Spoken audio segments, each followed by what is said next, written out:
we have very eminent personality, Dr. Ajay Kumar Gupta sir. He is the Vice President of National Sushruta Association, and I am here to introducing sir. Uh, respected sir has, respected Ajay Kumar sir, presently working as a professor, Department of Shalya Tantra at Uttarakhand Ayurveda University, Rishikul, Uttarakhand. Sir also working as a Deputy Dean Research at Uttarakhand Ayurveda University.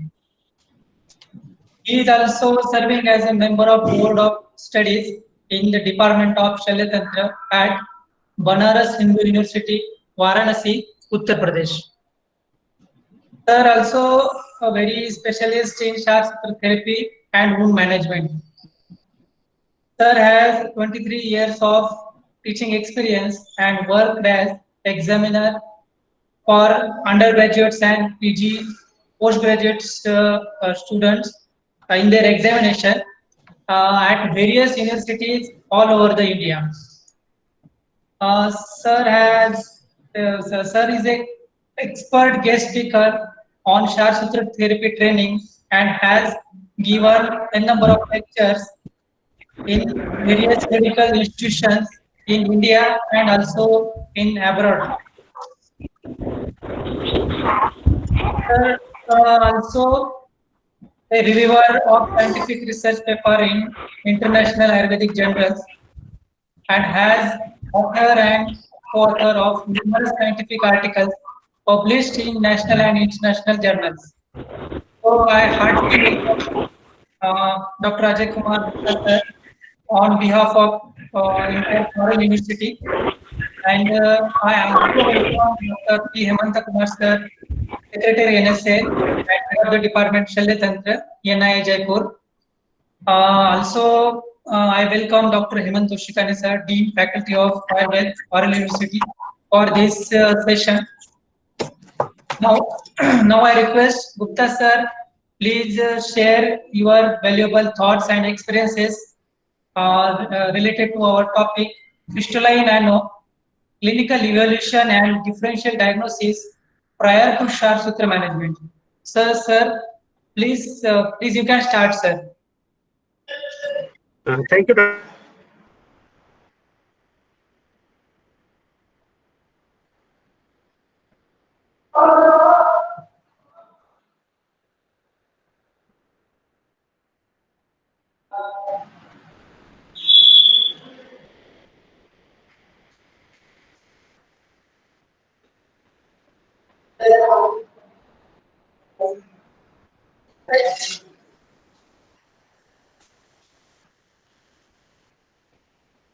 Sir, you are not audible, sir.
और तुम कर रहे हो आज? Yes, sir. I have started already, sir. Who is speaker today? Sir, Ajay Ajit. हाँ, join किया है ना? ऐसे I think disconnect हुआ है क्या? Yes, मुझे लग sir. रहा है। Disconnected. It is not audible, sir. Right. Okay, okay. I am starting. Dr. Hemant? Yes, sir. Yes, sir. There was little bit network. Okay, issue. no problem. You can start. I'm starting the presentation. I am starting the presentation. Just let me share the screen. Yes, sir. You can share, sir.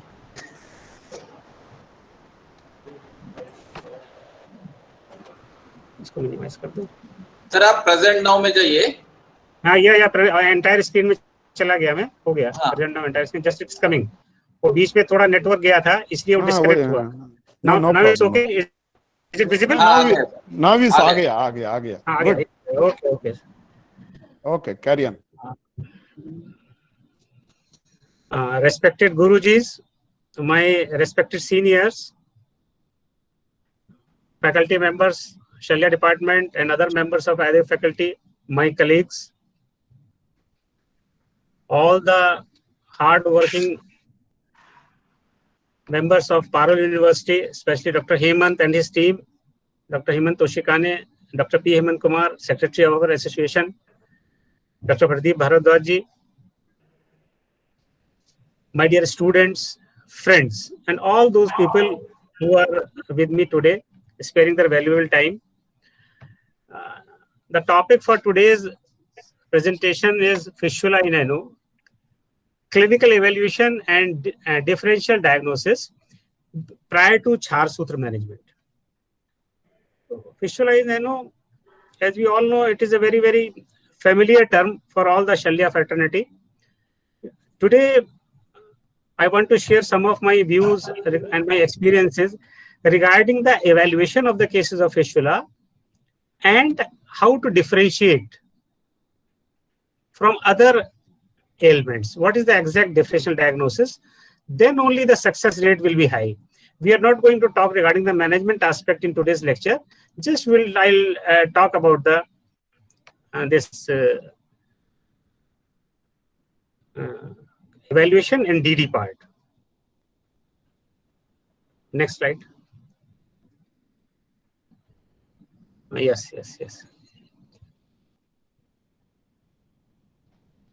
So as we all know, fistula in ano, we all are very much familiar with the definition of fistula in ano. It's an abnormal hollow infected tract, or we can call it a tunnel. It is lined by granulation tissue. It connects primary opening to a secondary opening. There are two openings. Primary opening, it is a deep opening. It is inside the anal canal or rectum. And secondary opening is in superficial. It is in the perianal skin. Besides this, there are some secondary tracts also. These tracts, they may be multiple. And these secondary tracts, they usually extend from the same primary opening. Now, whenever we go for the treatment for fistula in ano, first of all, the first thing which we should come in mind is to search for the exact etiology.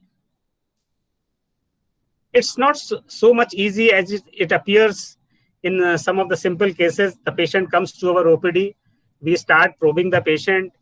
We find a small fistula.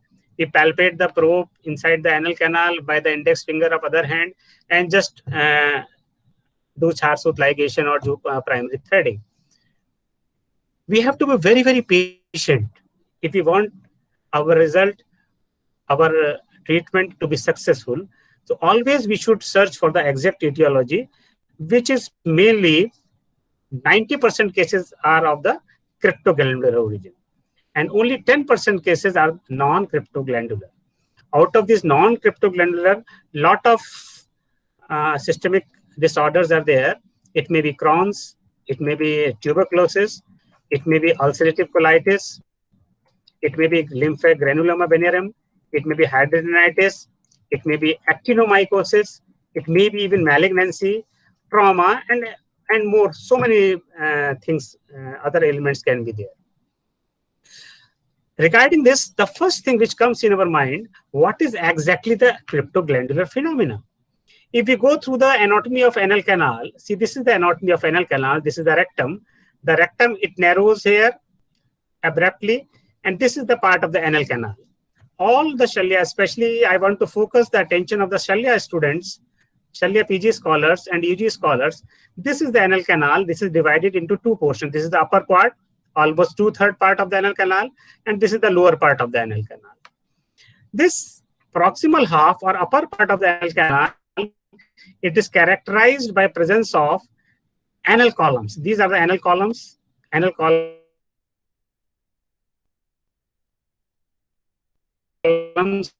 of Morgagni, which is they are in the membrane of the anal canal, and mostly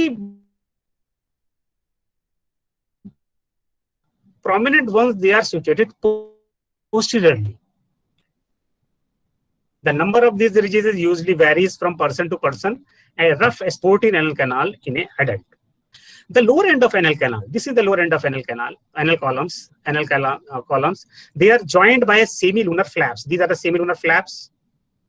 These semilunar flaps, they are called as the anal valves. The cone-shaped limit of these anal valves marks the junction between the upper and lower part of the anal canal, which is called as pectinate line, or what we call it as a dentate line. So this pectinate line or dentate line, it demarcates the proximal half and the distal half of the anal canal. Now, again, if we go through the anatomical aspect, behind each anal valve, there is a crypt.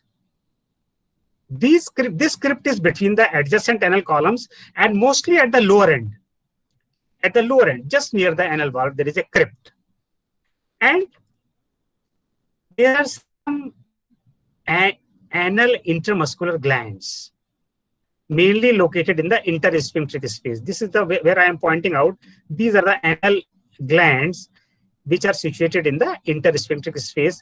The number usually varies. It has been estimated these anal glands, they are around not less than 10 in number. And these anal glands, they open into this crypt just proximal to the anal valve. And more than one gland can open in the same crypt also. In the small children, in infants, usually these some glands, they are rudimentary. But as one approaches adult age, these anal glands, the intramuscular glands, they assume a proper size and they open in this crypt. And in one crypt, there are chances that there may be opening of more than one gland in the same crypt. The function of this anal gland is not very certain till now, although they are secreting mucus, which has been proved by microbiological histological studies. Some mucus secreting cells are there, but still till now the exact function of anal glands is not certain.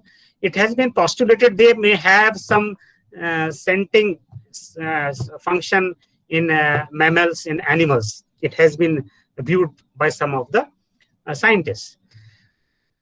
These anal glands, they secrete mucus, but this mucus is different from the mucus secreted by the rectum. Some mucus is secreted by the rectum also, which helps in easy propelling the fecal material. So how it differs from the mucus secreted by the rectum? It differs because it lacks O-acylated sialic acids, which is a regulator of the immune system. This mucus lacks this O-acylated salicylic acid. It is a simple mucus, simple lubricating fluid is present in this part. This anal gland, it has been the most common hypothesis which has been brought forward. This anal gland serves as the source of infection. This is the main culprit. How it serves as the source of infection? First of all, obstruction occurs at the outlet of the gland. This is the outlet of the gland at the crypt. Obstruction occurs at the outlet of the gland. This outlet may be due to feces. It may be to some physical agent. It may be due to some trauma. Due to this obstruction, the stasis occurs. And in due course of time, the stasis of the secretions which occurs, it may result in infection. Once the infection is there, this stresses the this gland gradually assumes a bigger size because of the infected drexis. And this infection, the size gets enlarged slowly and slowly, and this results in intersphincteric abscess, or what we call as the perianal abscess. Now, there are two fates of this abscess. Once the abscess is formed, this abscess gets two fates. Number one, either this abscess is spontaneously drainage into the anal canal and followed by subsequent healing. The patient is happy. There is no problem, no chances of further complication. This is one thing. Another thing, it may progress. How it will progress? There are some deeper glands, some glands which are situated deeply. These dilated deeper glands may not drain easily in the anal canal. Why? Due to tonic contractions of the internal anal sphincter. When these glands, they are not able to drain into the anal canal due to the tonic contractions of the internal anal sphincter, this results in acute anorectal abscess. Abscess is formed, collection of pus is there, and this pus, it follows the path of least resistance.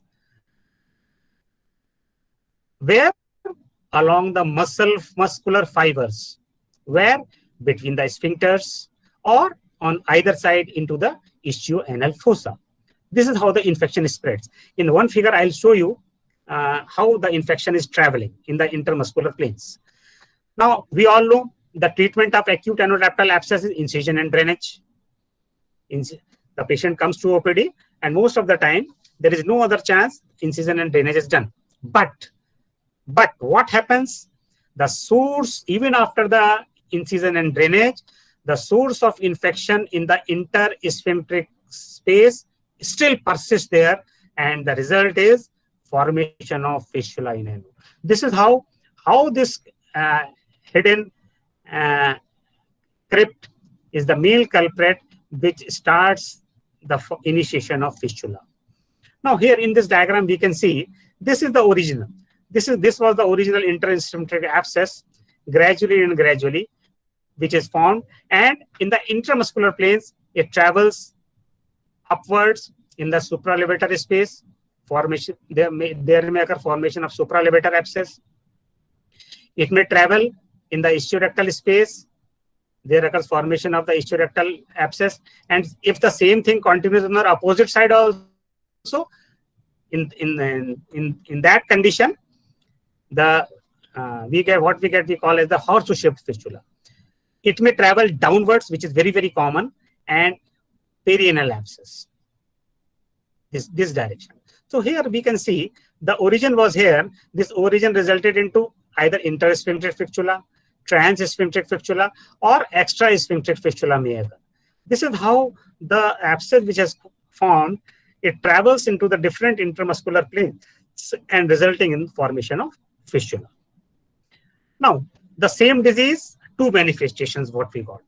One is the acute form, which is acute anorectal abscess, and the chronic form, which was repeatedly neglected by the patient or repeatedly neglected by the attending health specialist. Whatever may be the reason, the disease becomes chronic, it progresses, and the result is fistula in ano. Fistulae again, it can be simple. A small fistula, you can see it may be simple, or it may be complex. So what is this complex? Complex is a very broad term. Which fistula we call it complex? Lot of classifications you will get in different books. Which fistula we should call complex? Simple one is clear. A small opening is there, put a probe and close your eyes, and within a fraction of a second you can feel the probe inside the anal canal very easily. Such fistulas, which are the first case of fistula, the primary fistula, the new cases, they are simple fistula. But what are the complex cases? The complex fistulae, they can be the fistulae having multiple openings. They can be high-level fistulae. They can be single, external opening is single, but there are internal ramifications. There can be single external opening, but cavity is present. Or there may be recurrent cases of fistula in ano, in which there is a previous history for fistula, or there may be fistula with other visceral communications. Other visceral communications are there. Or there may be fistula coexisting with other anorectal ailments. The patient may suffering from hemorrhoids also. The patient may suffering from acute fissures also. Or the patient may even suffering from some malignancy also. Or the patient may suffering from some papillomas also. So other coexisting features may be there. Besides this, if the patient is suffering from systemic comorbidities, those fistulas also we can consider as complex fistulas. And of course, the obese patients. The fistulas in the patients which are obese, there are some difficulties which are encountered in treating the obese patients. There is a difficulty in positioning the patient, the difficulty in achieving the heal rate in the patients. Lot of factors are there. So extra care is required for treatment in the obese patients also. The diagnosis must be non-controversial. This thing has to be kept in mind, especially the PG scholars. Whenever we are diagnosing the fistula, don't put a probe, don't do primary threading and forget. A picture must be very, very clear in your mind what type of fistula you have diagnosed for which you are proceeding the treatment. So we have to move ahead with a definite plan. We have to always keep the exact etiology in our mind. And thirdly, the clinical evaluation, which we have done till now, it is the key. And it has to be very, very patientful. The patience is which answers. The more patient you are, your success rate will be more. Why it is important? Because we have seen, treating the cases of fistula, lot of damage has been done on the reputation of the surgeons. The surgeons, whether they are modern surgeons or surgeons from other fraternities, modern surgeries is being done. Suppose if some complications occur in the routine general surgery of the patients, normally the people forget those complications. But if any complication or even a single recurrence occurs in a fistula, then a lot of damage occurs on the reputations of the surgeon. So we have seen so many surgeons who don't dare to treat a case of complex fistula. Always they say it is better you go to some higher center, go to some specialized center, or go to some particular person who is expert in treating the fistulas. And we are very proud to say our Ayurvedic fraternity in the few decades back took this as a challenge. And now most of the surgeons, most of our colleagues, most of our doctors, most of our friends, what we have learned from our teachers, our seniors, we are practicing these cases with full confidence. Regarding the damage which has been inflicted, a very famous quotation is there which I want to show to our resident doctors. The bad results of laparotomy, are generally buried with flowers. The bad results of laparotomy are generally buried with flowers. Nobody remembers them. It's ho gaya. But fistula go about the world exhibiting the unsuccessful results of treatment. Sir Lockhart Mummery, a very prominent surgeon, very prominent anorectal fiber, a lot of work has been done by Sir Lockhart Mummery, right from designing the anorectal probes and different modalities regarding the management of anorectal disorders. So he has quoted very nicely, the bad results of laparotomy are generally buried with flowers, while fistulae go about the world exhibiting the unsuccessful results of treatment. So we should always keep in mind this thing as an alarm for all of us. Coming to clinical evaluation, always try to identify the fistula from searching from the primary internal opening. Don't be happy by just seeing the external opening. Identify and locate the primary internal opening, which can easily be done by digital rectal examination. External opening, it is visible. Inspection and digital examination can be done of external opening. See for the primary tract, course of the primary tract, which can be done by digital rectal examination. Index finger inside the anal canal and thumb, lubricated thumb, rotating on the perianal skin just to feel the course of the tract. We should not keep in mind about the secondary extensions also, if any secondary extensions are there, especially in the recurrent cases. And always rule out the other diseases. Now, primary internal opening, this is the first, foremost, and most important. It should not be missed. We should start our diagnosing from the primary internal opening. And it is a cardinal feature for all fistula. If fistula is there, definitely some primary internal opening will be there. As we have already seen, the main culprit is the crypt in the cryptoglandular fistula. And it must be recognized at all cost. By experience and intelligence, a palpating finger inside the anal canal gets trained to identify the internal opening. And if we put a gentle pressure on the palpating finger, the discharge trickles through the external opening. This is very, very diagnostic. This is pathognomonic. Right? Little pressure, the discharge at once trickles out of the external opening of fistula. And if we want to see the patency, we can inject free flow of normal saline or simple betadine, or some people, they are using dye also. Personally, I don't use dye, but normal saline is all that is enough, or diluted betadine you can use to see the patency of the internal and external opening. And we should keep in mind, fistula in ano can never be eradicated if internal opening is not identified and located. Gentle probing is done, and usually the tip is felt at the internal opening on the finger which is inside the anal canal. Now, external opening, it is visible easily. Wait patiently and inspect whether really it is external opening, or it is some pedica, or it is some superficial boil. We have to be very, very cautious. Patient often points at it by directing his finger blindly at the discharging site. And he says, on and off, he suffers from discharge. The discharge comes from it. He takes some antibiotic. He takes some anti-inflammatory drugs. The discharge stops for a few days, and then again the discharge stops. See for the o'clock location of the external opening. Number, if it is more than one. If there any induration is there. Is there any discharge? Is there any adjoining scar? The patient may not tell, but there may be a scar of the previous surgery, or a spontaneous rupture of the anorectal abscess, perianal abscess. The scar may be there. The site, the discharge site, or earlier drainage site or previous surgery site is there. That we have to keep in mind. And as I told, it must be differentiated by a pedica. And forceful probing should not at all be practiced. See, this is the discharge. It is trickling out of the external opening at 11 o'clock position. Another opening at 8 o'clock position. The discharge is coming out from the external opening of fistula. Regarding the course of primary tract, bidigital examination should be done. It is felt between index finger inside the anal canal and the adjoining thumb, which is sliding on the perianal skin. If we just lubricate the adjoining thumb, then definitely we can feel the course of primary tract. And usually it is felt like a firm cord, but sometimes it is not felt.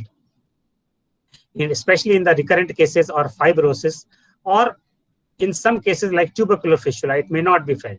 There the tract becomes patulous. Gentle probing can be done, which is the best. Fistulography in doubtful cases, we can go for fistulography, or endoanal ultrasound, or MRI, where clinical examination doesn't give some information, or recurrent cases are there. And always we should keep in mind the Goodsall's rule. This is how the PG scholars can see by digital examination.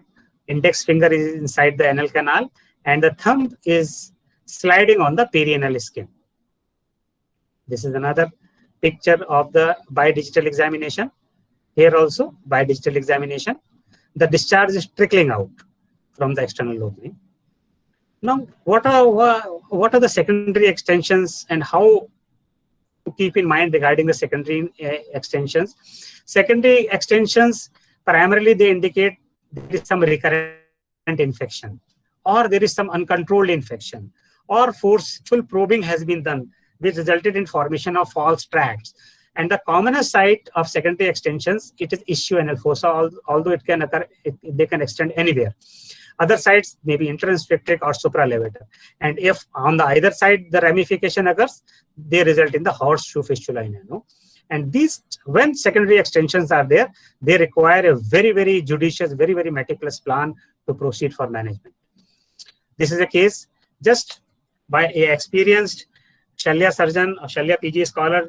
Just by inspecting this case, he can make out definitely This is the case of fistula in ano, and probably the first diagnosis which I experienced, surgeon can make it out, probably before probing or by doing the bidigital examination, there may be a possibility the two openings are interconnected.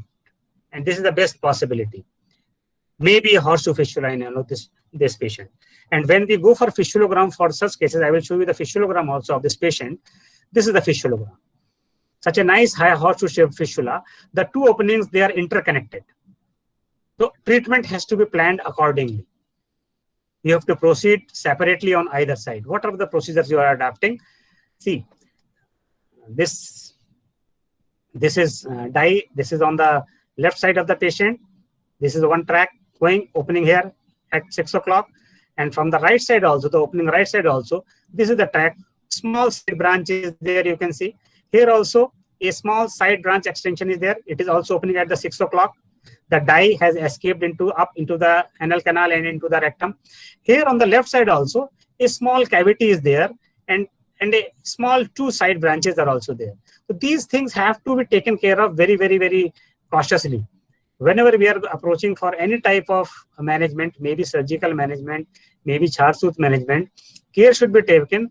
This particular portion, it has to be very judiciously taken care of. Similarly, this also. This is one portion of the cavity. This is a small branch. Normally, what happens, the smaller branches, even if you put a char sutra, they automatically drain into the tract and heal. The only thing is we have to wait patiently. Don't do too much tightening of the tract frequently, and wait and inspect for the discharge, for the induration, and other parameters of the patient. Now this was about the cryptoglandular. Now non-cryptoglandular is very important aspect, which most of the beginner students of Shalle people, they miss it to some extent, what I think. So today I'll give some more stress on the non-cryptoglandular origin. Crohn's is one, tuberculosis is one, ulcerative colitis, lymphogranuloma venereum, hidradenitis suppurativa, actinomycosis, malignancy, trauma, and so on. What is Crohn's fistula? As I have told earlier, it is non-cryptoglandular fistula in ano. Crohn's disease, as we all know, is a chronic transmural. What is transmural? Transmural means which exists across the entire wall of an organ. Non-caseating. What is caseating? Caseating is a unique form of cell death in which the tissue maintains a cheesy-like appearance. That dead tissue appears as a soft and white proteinaceous dead cell mass. So here, such type of appearance is not here. Cheesy material is not there. And it is often granulomatous inflammatory disease. What is granulomatous? Granuloma is usually formed when the immune system attempts to wall off the substances it perceives as foreign, but it is not able to eliminate it. Then a granuloma, a structure is formed which is called as granuloma. Our immune system is attempting to get rid of that foreign body, but it does not succeed. So this can be any infective organism, it can be a bacteria, it can be fungi, it can be keratin, it can be any foreign body, it can be even a suture material. So it is chronic, transmural, non-caseating, and often granulomatous inflammatory disease involving any area from GIT from mouth to anus. Mainly ileum is involved, and often colorectum, and fistula formation is one of its complications. The pathogenesis is still poorly understood as far as Crohn's is concerned. It is a complex fistula in ano and doesn't respond to routine management. Why? We will talk it about earlier. Crohn's fistula, first of all, what occurs? Transmural inflammation occurs in any part of the GIT. It results in formation of granuloma. After this, what happens? There occurs formation of ulcers, linear ulcers. Linear ulcers, they are not straight. They are snake-like linear ulcers. Then there occurs these ulcers, they start healing. And after healing, a scar is formed or cicatrization occurs. Due to this cicatrization, the lumen becomes hose pipe type of lumen, what we call as hose pipe colon, and especially in the ileum, string sign. When string sign of Kent, a very important sign is there, which is revealed in when we go for investigation of barium enema. This occurs when they are in the stage of due to saccharitization. And after saccharitization, there occurs formation of adhesions. And ultimately, these adhesions leads to formation of fistula. Now, what are the special attention which we have to take care, which have to rule out, or the conditions which may mimic the Crohn's fistula? What DD has to be kept in mind? One is Crohn's fistula. What other things which can be come in mind? Initially, the patient of Crohn's starts with episodes of diarrhea. So we have to keep in mind whether it is simple diarrhea, simple enteritis, or it is related to Crohn's. Or it mimics most of the time acute appendicitis. It mimics Cox's abdomen. A lump usually is seen in the right iliac fossa on many occasions. It may, we have to rule out intestinal obstruction, whether there is a routine intestinal obstruction or these are the features related to Crohn's intestinal obstruction. Or a stricture is found due to repeated episodes of cicatrization, or perforation has occurred. And if perforation has occurred, there may be local or there may be diffuse peritonitis may be there. Or sometimes, although rarely, a condition pyoderma gangrenosum may occur. It is an autoimmune disease, very rare, and it is a skin disorder, inflammatory skin disorders, in which painful progressive ulcers are found. Besides this, there may be, we have to see if there is malignancy is there, malignancy of ileum, malignancy of cecum, or any other organ. The presentations in Crohn's fistula, it may be enterocutaneous, a part of intestine and skin. It may be enteroenteric, adhesions between the intestine, inside the abdomen itself. It may be enterocolic, intestine and large bowel. It may be enterovesical, intestine communicating with the urinary bladder, and so on. So many complications can occur, so many type of presentations can occur in Crohn's fistula. It is a very separate disease. It requires a lot of time to discuss. These are some of the main highlighting points which I told just related to fistula in Anu. Management is very complicated. Steroids, immunotherapy, symptomatic management, even in Ayurveda also, different surgeons, they are practicing different managements, which we'll talk later on. One thing very important, how to differentiate Crohn's fistula from cryptoglandular fistula. Zawadzki et al. From Sweden, he devised a CUFS, Crohn's ultrasound fistula sign, to differentiate Crohn's fistula from cryptoglandular fistula.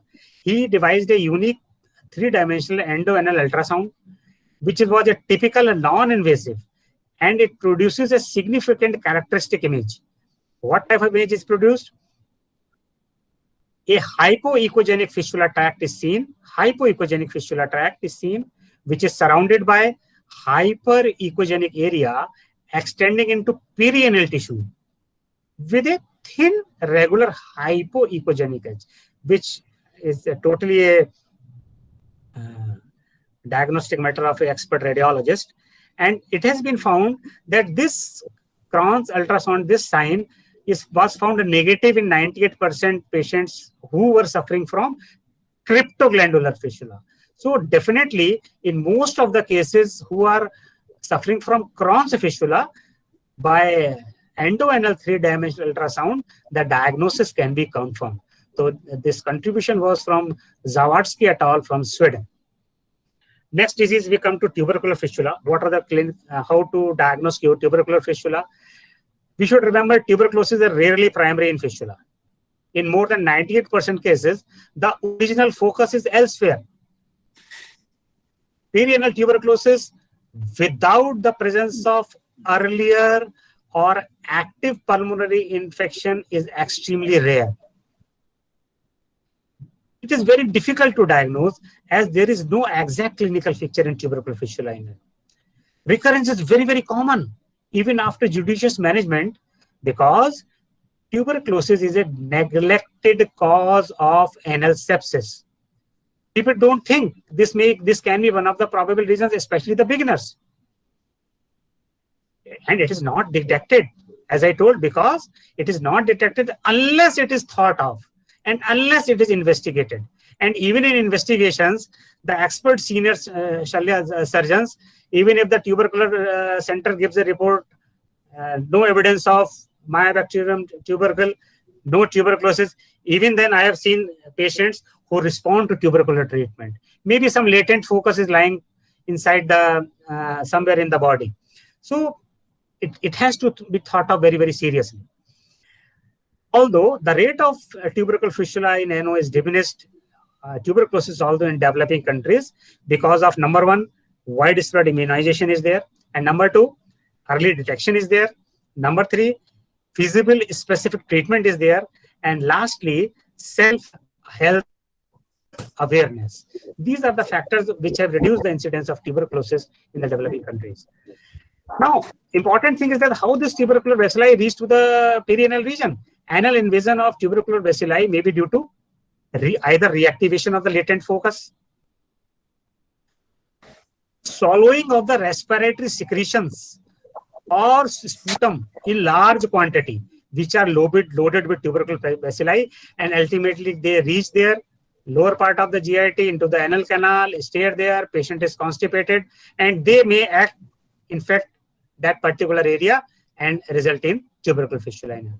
It may be through blood from a distant focus, it may be through lymphatics, it may be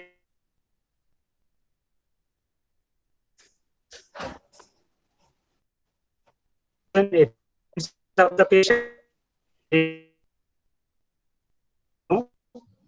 Past history will be there, history of recurrences, mostly recurrences history is there, and the clinical features of tuberculosis will be there if we take the history.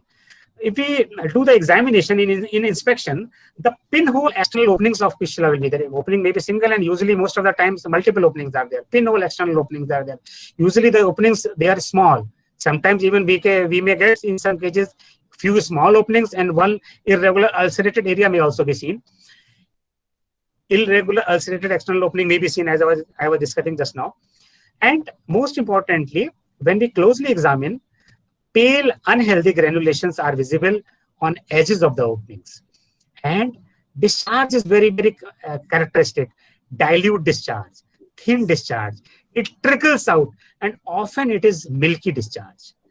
Tract on palpation is patulous due to absence of induration. Common investigations which can go for thorough history, X-ray chest, AFB smear, histopathology of excised tissue can be done, because here caseation will be there, multinucleated giant cells we will get, macrophages, lymphocytes, these findings we will get in histopathology. We can get Mycobacterium tuberculosis in culture. Then we can go for FNAC. Polymerase chain reaction, PCR. PCR detects the presence of bacterial DNA in 48 hours, very quick, in 48 hours, and sensitivity is very, very high. The only advantage of PCR is that it is unable to detect whether infection is biologically active or in latent phase. In such cases, as I was discussing, most of the times the consultant, the surgeon, the Shalya consultant is certain that definitely the patient is a fistula, the people AFB smear is coming negative. Don't hesitate, go for 1 week of therapeutic upshayatmak chikitsa. And if you get the response, continue the treatment and patient gets improved. Although these practices are not very, very ethical, but for the benefit of the patients and after taking consent from the patient, we can go for this treatment. Then ELISA. ELISA is more specific for GIT tuberculosis. Then radio immunochromatographic assays are there. Some fast immunochromatographic assays can be done. Then fluid adenosine deaminase estimation. ADA estimation is usually very helpful in the cases where which are accompanied by pleural effusion also. In pleural fluid, this ADA estimation is done. Then TB, IgG, and IgM. These immunoglobulins, they are the principal defenders of our body. They defend our body from the first infection. And the beauty of these immunoglobulins is there, they also remember which infection entered in the body. So these antibodies, they remember the infection, and they are produced in abundance amount to fight from the foreign invaders in our body. The estimation of their values in not only in tuberculosis, in some other conditions also, if their values are raised, it definitely gives an index of some chronic pathology. Management, ATT is very, very effective and curative. It can be done with or without Charles-Tooth ligation also. This is very important because I have seen cases, in some cases which were of tubercular fistula in ano, straight sinus tract was going up, there was no opening, was not approachable.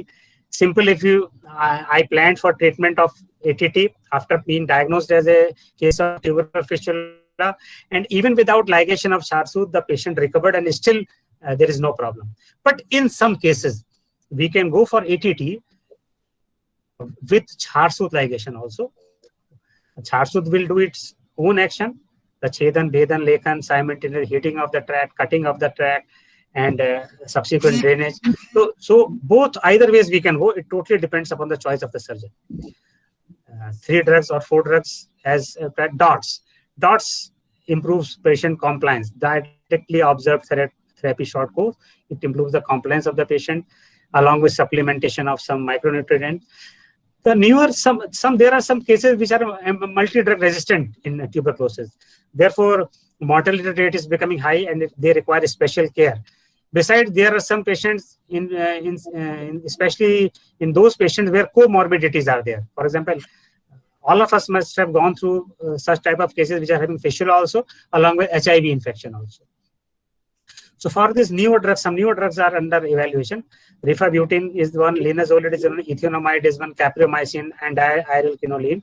All these drugs, they are under process, and in due course of time, when the studies will be completed, hopefully, we may get some better options.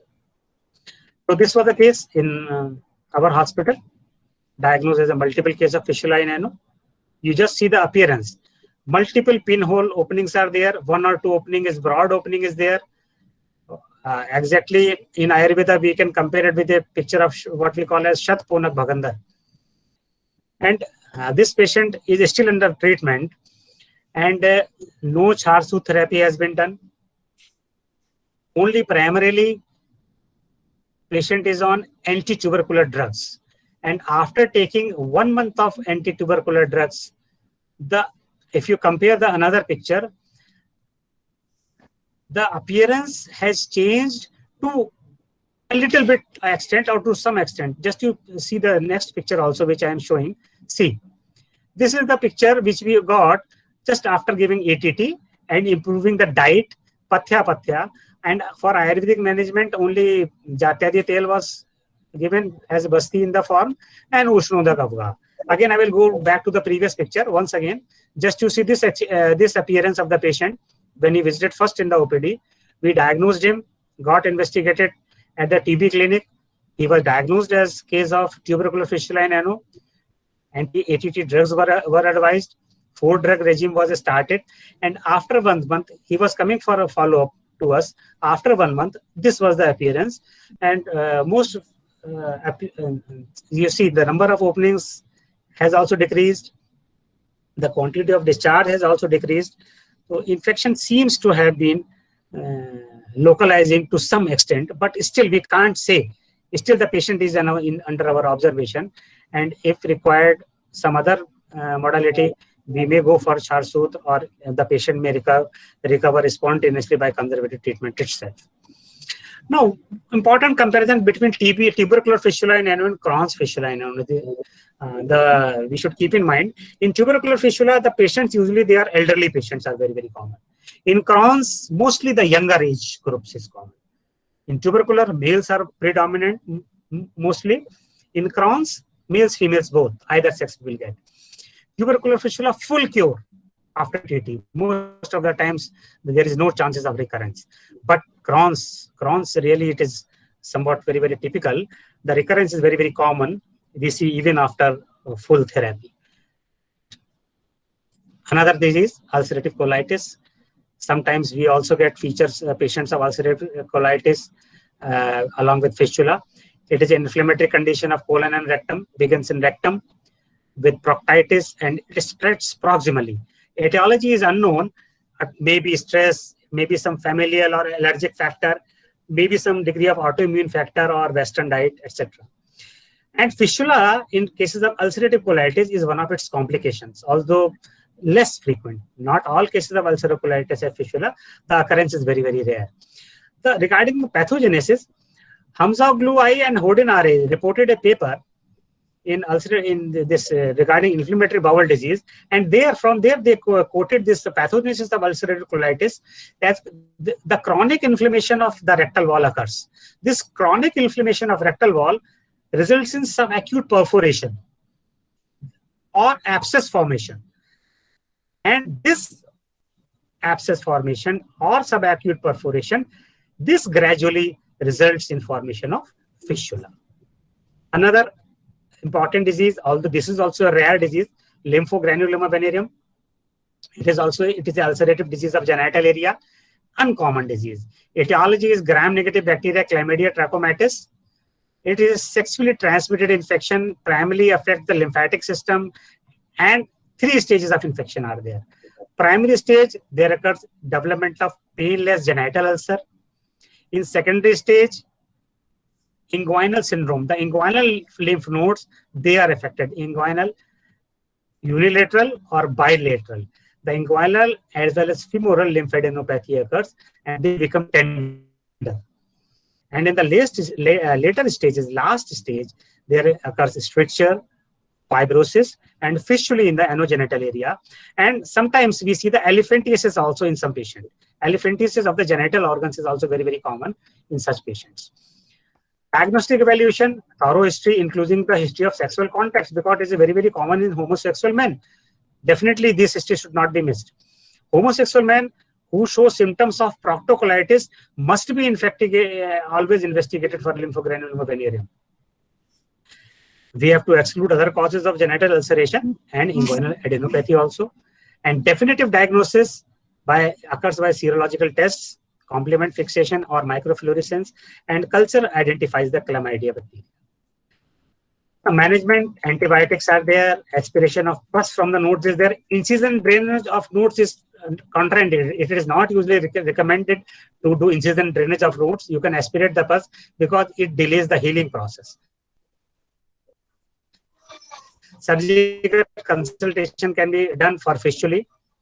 DD, for DD, herpes simplex, syphilis, cancroid, granuloma, skin infection, trauma can be done. Now here you can see, these are the inguinal lymphadenopathy, the second stage which I told you, and this is the genital area. If the patient complains of such type of appearance, always go for a history of sexual contact to rule out lymphogranular venereum.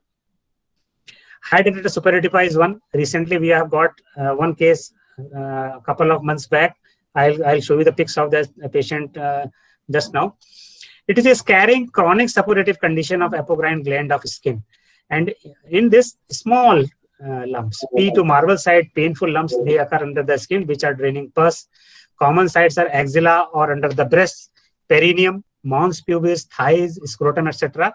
These are the places where skin rubs together, and commonly obese females are very, very commonly affected. And there are 3 Hurley stages. Hurley stage 1, single lump, there are no sinus tracts are there. Hurley stage 2, lump is more than 1, and little tunnel is formed. A little tunnel or little channel is formed. If you start probing the probe, your probe can go to some extent. And in Hurley stage 3, multiple lumps are there, lot of sinuses are there, or lot of fistula formation occurs. Routine management requires warm compresses, antibiotics, NSAIDs, and immune enhancing biologics or surgery. The adjuvant therapy include you advise the patient to lose extra weight, smoking, no smoking, and no part preparation of those sites. Dressing should be non-sticky. We should avoid applying the tape, leucoplast, or micropore. And local hygiene is very, very important because recurrence is very, very common. It has to differentiate it from Crohn's fistula by presence of additional abscesses, where either in the groin or maybe in the axilla, or also in addition to perianal region and these do not connect to the anal canal.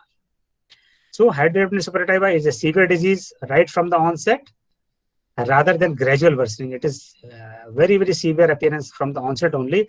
And very, very interesting point is that this disease does not extend above the dentate line or into the sphincter. It is limited. The tunnels, the channels, they are very, very small. This is a patient of our OPD, currently undergoing conservative treatment. Lot of small openings, multiple openings are seen in the perianal region. This is the inguinal region and the medial aspects of thigh, groin. Here we can see small channels are there. This is the axilla of the same patient. All the pics were of the same patient. Here also same type of appearance was there. Multiple small openings were there. Now actinomycosis, just in short, this is a suppurative and granulomatous subacute chronic inflammation with formation of multiple abscesses and sinuses tracts, and they discharge the sulfur granules. Not exactly, they don't exactly contain sulfur. Just I will come to that point within 2 minutes. The causative organism is Actinomyces israeli, and which is an anaerobic gram-positive branching filament organism. It gives like the appearance of a fungus, although it is a bacteria. So it is called as fungal-like bacterium. The common site of actinomycosis includes face, neck, thorax, then right iliac fossa. In right iliac fossa, the abdominal lump is there along with discharging sinus we can see. In pelvis, the cause of actinomycosis in pelvis is due to the interuterine devices. And the patient presents with pus discharging sinuses which contains sulfur granules. They are not exactly sulfur granules. They don't contain sulfur. The only appearance is like sulfur. Why?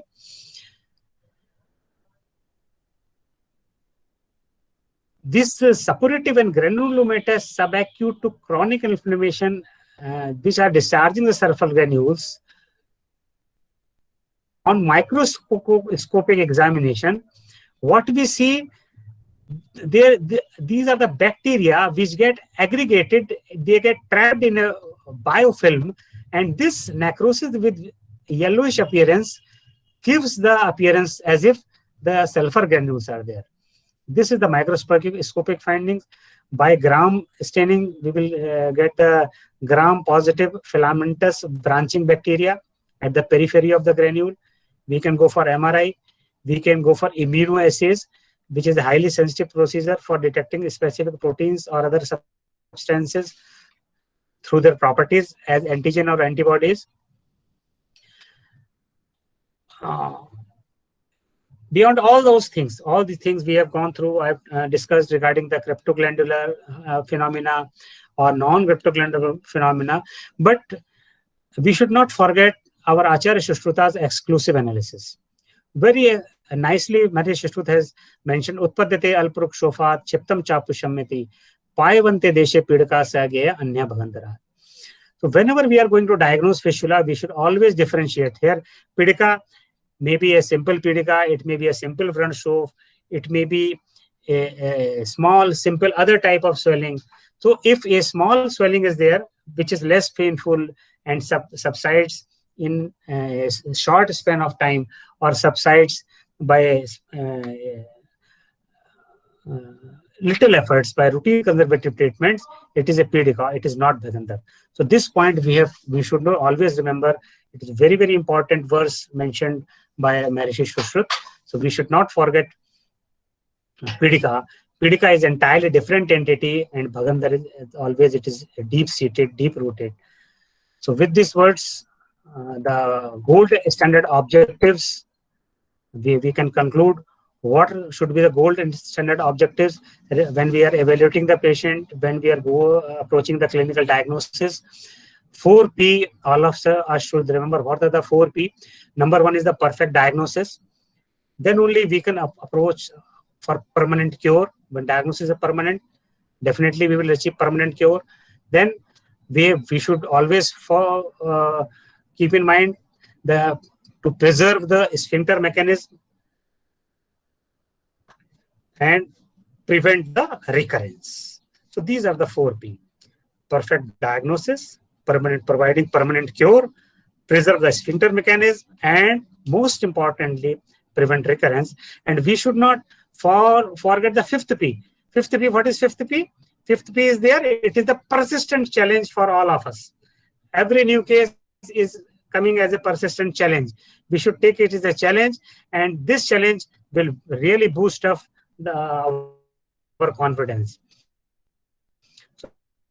And I advise the young generations, young resident mind, these few points which I shared today in my talk. I thank you all.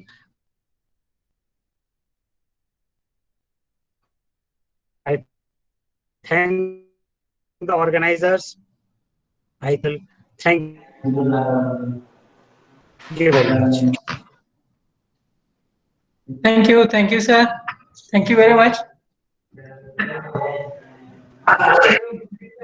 Right. Just now the session will be open for question answer. If I just searching for any question. Yes, sure.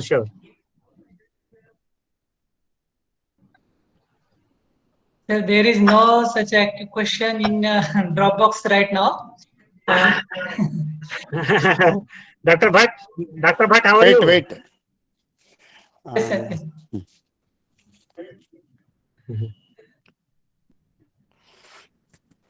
हाँ boss, नमस्कार boss. हाँ नमस्कार doctor Bhatt. हाँ yes boss, yes. हाँ doctor Rajesh Bhatt, नमस्कार। हाँ boss, आपकी तो बहुत याद आती है बॉस। हाँ आपकी बहुत याद आती है हर बार। मैं अपने स्टूडेंट्स को बताता हूँ कि डॉक्टर राजेश भट्ट हमारे साथ गुरुकुल में बहुत काम किए हम लोग, है ना? जी बॉस, आप ही। अरे बॉस क्या बताएं, ऐसा ही होना ही था, तो शायद ऐसा ही हुआ। लेकिन अब बहुत अच्छा है। नहीं, आपकी याद आती है, आपके खबर सब मिलती रहती है। हम लोग हमेशा याद करते हैं। बहुत और वो गुरुकुल में जो हम लोगों ने ओरिएंटेशन प्रोग्राम किया था, वो ग्रुपिंग अभी भी मेरे पास रखी हुई है, जिसमें हम लोग सब बैठे हुए हैं। फोटोग्राफ अभी भी है मेरे टेबल पे। बॉस मेरे पास भी है, रोज हम उसको देखते हैं। मेरे पास भी है बॉस। यस, बड़ी याद आती है आपकी। इसीलिए मैंने आज आपका लेक्चर स्पेशली आपको देखने के लिए किया। चलो, बहुत very nice to hear from you. बहुत अच्छा लगा आपसे बात करके। बहुत बढ़िया बॉस, बहुत बढ़िया। ठीक। हेलो सर, नमस्कार। अजय सर नमस्कार। हाँ नमस्कार। सर मेरा एक क्वेश्चन था कि जैसे आपने बताया कि फिस्टुला में कार्डिनल फीचर है वो इंटरनल ओपनिंग होनी ही चाहिए, तो जो internal blind fistula, external blind fistula का जो कंसेप्ट है, तो उसका क्या मतलब, ये ठीक है या नहीं है? नहीं, concept is okay, that is okay. What would think internal opening means? Internal opening में देखिए, most of the times what you see कि काफी केसेस हम लोगों के पास ऐसे आते हैं जब आप पैल्पेट करेंगे, इंटरनल ओपनिंग नहीं होगी, but the finger which is inside the anal canal, when you press that finger, the discharge comes out.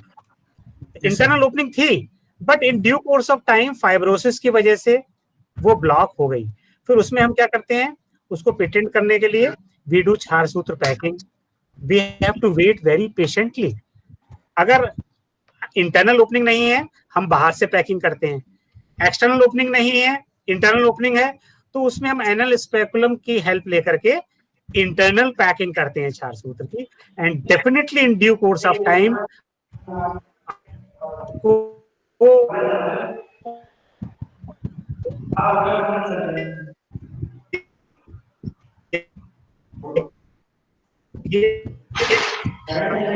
आपके पास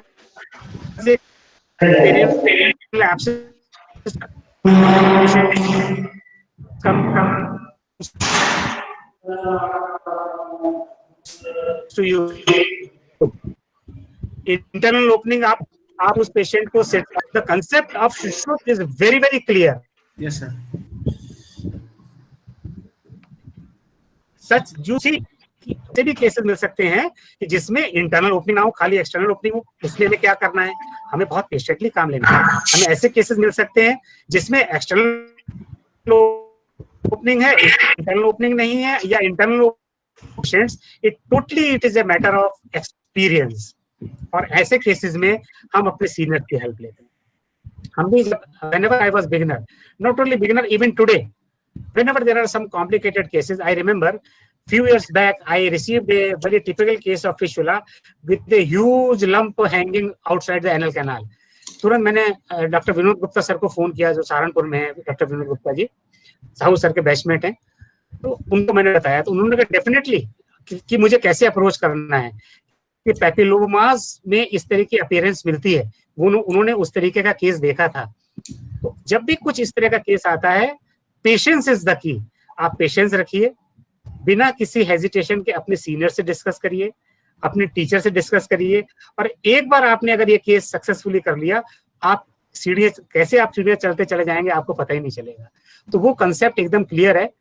इंटरनल ओपनिंग होती है, अगर नहीं दिखाई दे रही इसका मतलब कि इंटरनल ओपनिंग नहीं थी, ऐसा नहीं है। वहां पर कुछ ना कुछ सोर्स ऑफ इन्फेक्शन रहा, वहां दोषों का प्रकोप रहा, उस समय स्थानीय कारण के कारण वहां स्रोत अवरोध हो गया, संग हो गया, जिसकी वजह से वहां पर अभी डिस्चार्ज नहीं आ रहा है, रुका हुआ है। उसको हमें रोकना है। हम उसको, वो जो पचमान अवस्था में है, हमें उसे पक्वावस्था में रहना है, जो मेरी सुश्रुत ने आम पक्वेषणी अध्याय में पक्व और आम पचमान पक्व का सिद्धांत बताया है, जैसे कि हम पेरियनल एब्सेस में करते हैं। उस दृष्टिकोण से हम इसको ट्रीटमेंट करेंगे। तो concept blind internal, blind external is absolutely right. The only thing is how you deal with the case. You got my point? Yes, sir. Thank you, sir. Thank you so much, sir. Sir, hello, sir. Hi. Hello, sir. There is one question for you. Hello.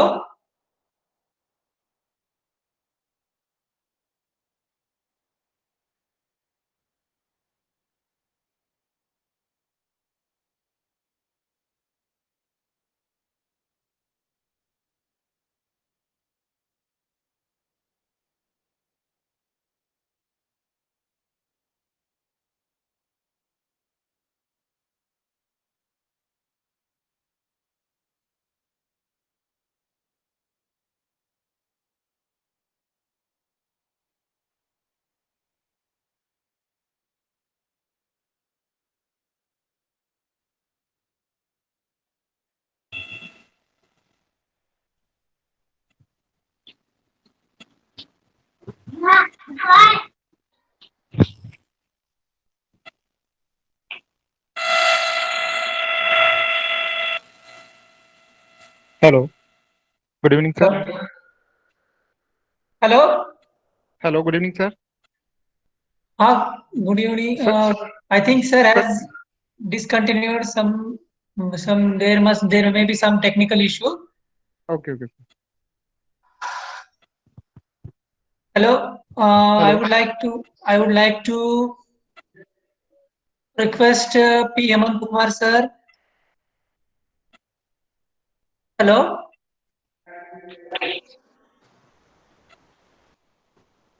I would like to request P. Hemant Kumar sir to continue. Hello. हाँ, 1 minute हम continue कर लेंगे. Okay, don't worry. I am ready. Okay, one minute. Okay. Yes. 1 minute. Yes, sir. Yes. Thank you. Yes. You can start. Yes, sir. You can ask questions. Yes, sir. Yes. Please. There is a question from Dr. Yashoda Mali, and she is asking, sir, what precaution we have to take while treating the tuberculosis fistula with tuberculosis while doing dressing and dressing in OPD level. No, actually, this is very good question. Actually, by contact with your hands, how it not will spread. But very important, if it is any primary foci present in pulmonary tuberculosis, okay, then there is a chances of droplet infections that you must to protect. That's a face mask is very important. Right. I can hear. Yes. Bas, ab shuru kar lo bas. Yes. Actually, there was some problem in the audio. Okay, no problem, bas. Abhi now you can. You are right. Okay. You can start. Actually, this is a very good question. The routine precautions we should take to prevent contamination, of the tubercular bacilli. How to touch the patients, the local hygiene, what we should avoid to the patients, not to sneeze, not to spit other places. Otherwise, the routine dressings which we are doing for other cases, taking the aseptic measures alone is sufficient. There is nothing to be panicked. Lots of cases of tubercular fistula has been treated by us in our hospital. So just go for the normal treatment, go for the anti-tubercular drugs, go for the routine dressings, go for the routine medicines which are required for normal bowel movements, along with pathya and normal diet of the patient. The only thing is just to avoid the spreading of the tubercle bacilli. Explain to patient to keep the local hygiene. This is the only thing. Okay? Yes, sir. Thank you, sir. Sir, I think yes, sir. I think next question is in practice, can we diagnose the fistula based on dosha? Asking Siri Karant is asking, can we diagnose the fistula based on dosha? Yes. Definitely. See, doshi classification has been done according to Shushruta as Satkona, Ushtagri, Parishavi, Shambhuva, Utnargi. All of us know if the dominance of doshas is there. So whenever we diagnose according to the doshas, suppose Parisravi Bhagandar is there, Kapha's predominance is there.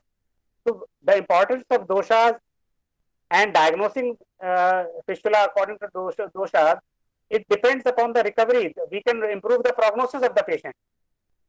If we require the type of diet we give to the patient, the type of medicines which we will give to the patient, those medicines, those diets, they should not aggravate that particular doshic component in that patient. Then his recovery will be clear. This is a very important point regarding doshas. Whatever treatment we are treating routinely in our hospitals, now also, we not only doshas, we also consider the prakriti of the patient. Yes. So this point should always be kept in mind whenever we are treating the patient, which dosha is vitiated, so that that particular diet, that particular pathya can be avoided to achieve quicker results, faster results, and avoid the complications of the patient. Okay? Yes, sir.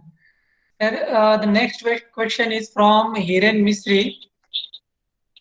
He is asking, sir, what is the line of treatment for intersphincteric abscess extended up to superlevator extension, and later on it is extended as complex transsphincteric fistula? People suggest the line of treatment is such a type of complex high anal fistula. Please suggest the line of treatment is such type of complex and high anal fistula and how to approach in this case. See, again, very nice question Dr. Mistry has asked. Such types of presentations, they are very challenging and requires a lot of experience. In such cases, first of all, we have to be very particular in diagnosing whether the diagnosis is confirmed or not. The diagnosis has been done on the findings of MRI report. Diagnosis has been done on the basis of this endoanal ultrasound report, and what our clinical examination is telling. Because I have seen occasions, I have seen times when, although rarely, the laboratory findings, the investigative findings, they do not match with the clinical findings. Especially, it happens on few occasions in MRI. In MRI, sometimes the previous healed tract, if fibrosis is there, that fibrosis part has been reported as new fistula. So first thing is there, treatment part is second. First part is there, before jumping to the treatment, first part is there, you diagnose, you be sure, diagnose the patient, evaluate the patient, whether the report, what the report is saying, clinically, the patient is suffering from those particular clinical features or not. If the features are there, suppose I agree the patient is suffering from high level fistula. What we plan in such types of cases, initially,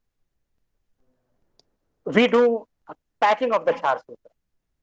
We have to wait very, very patiently, because such types of cases usually they come after consulting higher centers, after consulting experienced modern surgeons, where they have been planned for colostomy. Usually colostomy they have been planned for.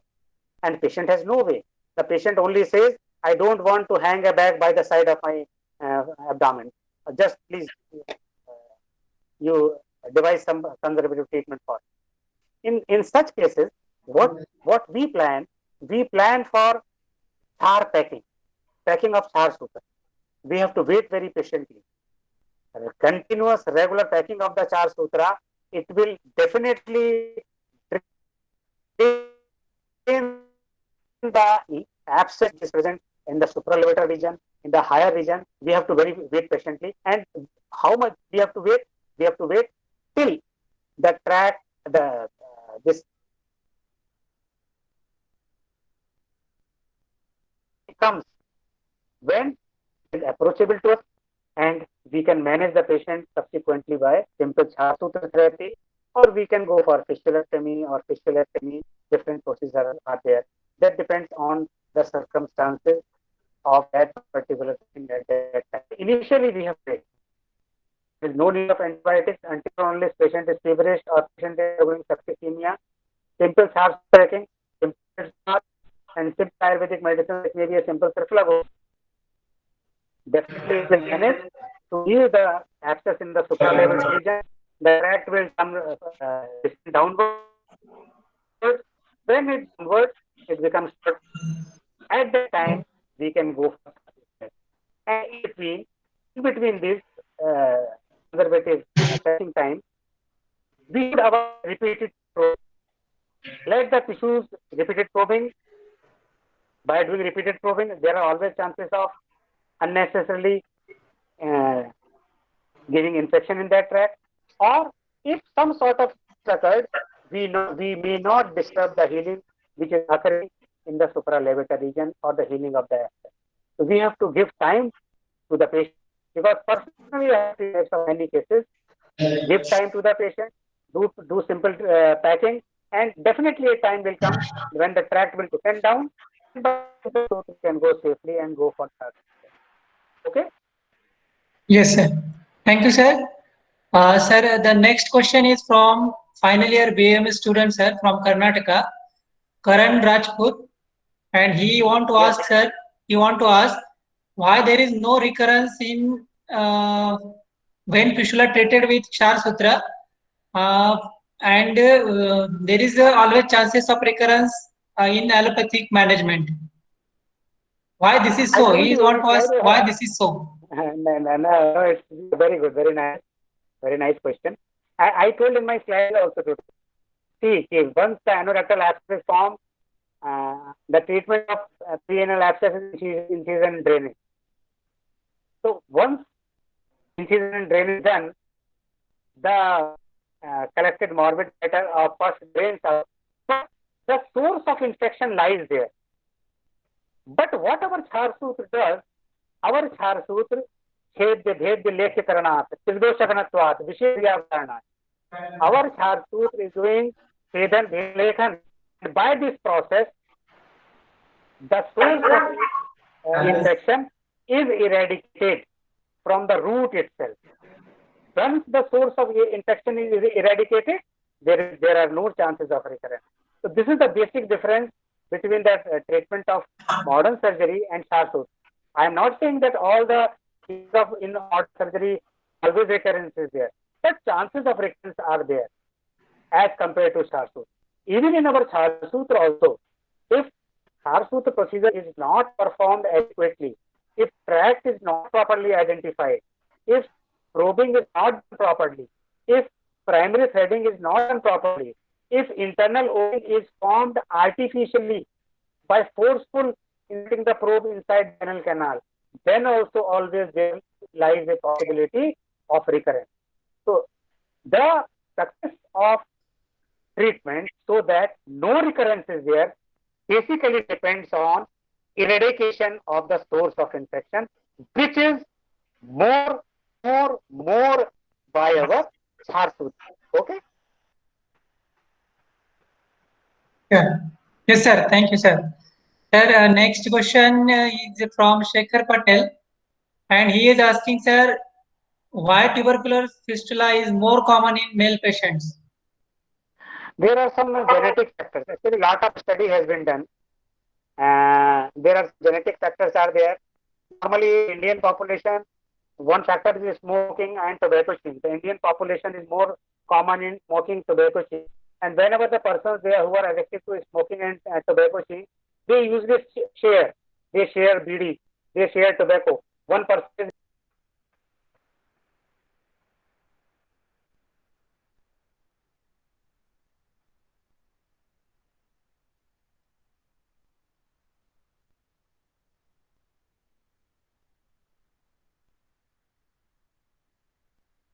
Hello?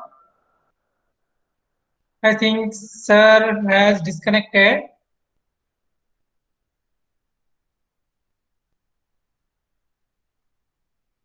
I would like to hand over this to P. Hemant Kumar, sir. What is the question? Sir, question is that why tubercular fistula is more common in male patients only? No, actually, what happens compared to the exposure and studies suggest you like that, but it's depend upon exposure. It is a commonly seen in both males and females. You see, comparative, you see that in practice, more male fistulas are present commonly come to our hospital. Is it clear? More patients are coming for anorectal disease, especially for the male patients. Why? Because maybe it is a male prominent, or maybe sometimes some of the studies conducted related to the, especially there is one study conducted in BHU related to the fistula patients are common either male or female. See, some of the suggestions what happen, some patients, usually female patients in, especially for Indian, they are very hesitate to show their genital part to the doctor. That is another cause, maybe reduced statistics for coming to the hospital. But almost it is similar, you can see in the male and female. But it is more prone for that. More is a more exposure, and more exposure to the aggravating factors, or maybe chances they developed commonly in the male, but not say that commonly all the cases are commonly seen male. Because both statistics are there, but comparatively the studies suggestive of male patients are more dominant. Yes, sir. Tubercular patients, sir. Yes, that's what I'm telling. Yes, sir. Sir, I think no more question in Dropbox, sir.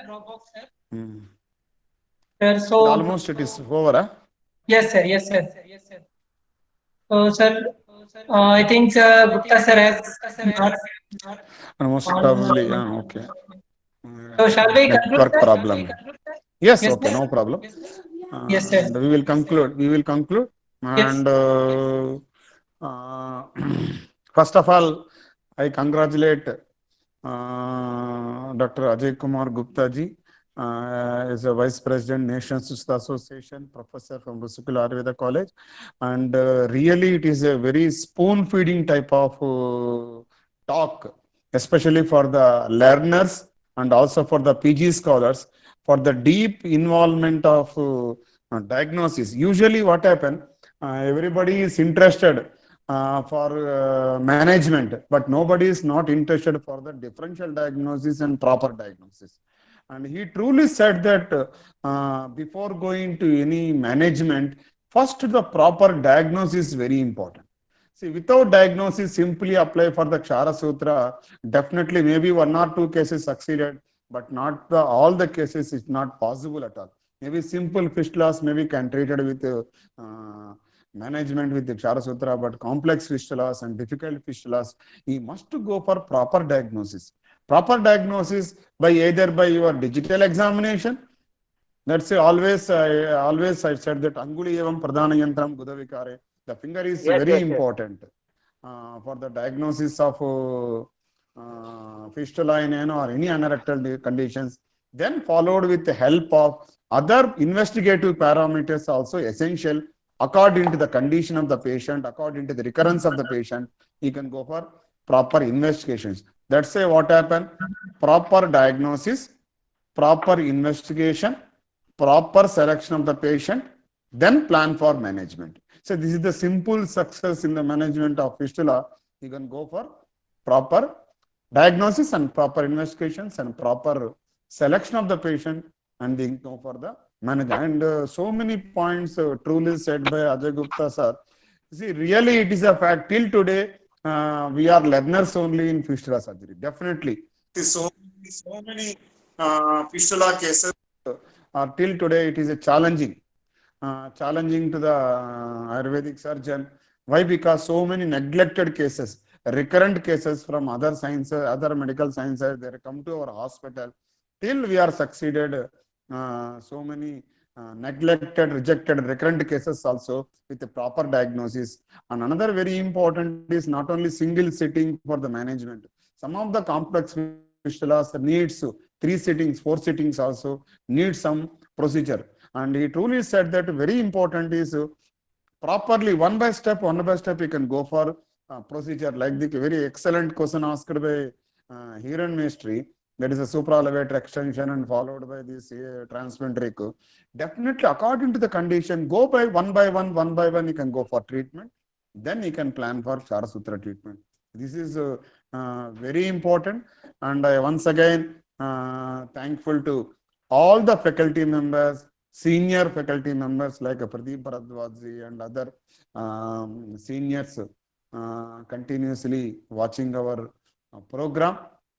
And I thankful to all the faculty members, Shalyatantra fraternity and Ayurveda fraternity, and Shalyatantra PG and PhD scholars for continuously attending this program. And I once again thankful to all the viewers, and especially the Parul University, the team of Hemant Toshikani doing a wonderful job for motivating these type of programs, popularizing Ayurvedic surgery. Once again thankful to the management of Parul University. And again I am requesting from National Sushruta Association, I request all the PG scholars and PhD scholars of Shalyatantra and all the teachers of Shalyatantra fraternity go for registration and strengthening our National Sushruta Association. We can do wonders in Ayurvedic surgery. Once again, I am thankful to all the organizers. Thank you. We are also thank you, sir. Thank you, Ajay Gupta sir, for very nice presentation. And you have all covered all the aspects and very beautifully in understandable manner for all the UG and PG. And also I would like to thank P. Hemanta Kumar sir for having with us all the time. And I also thankful to Hemant Toshikani sir for giving me such an opportunity to interact with all such personalities.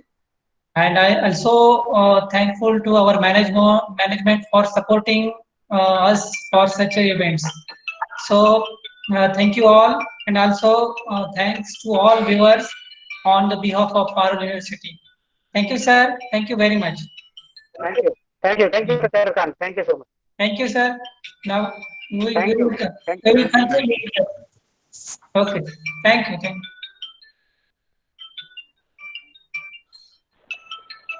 you, sir.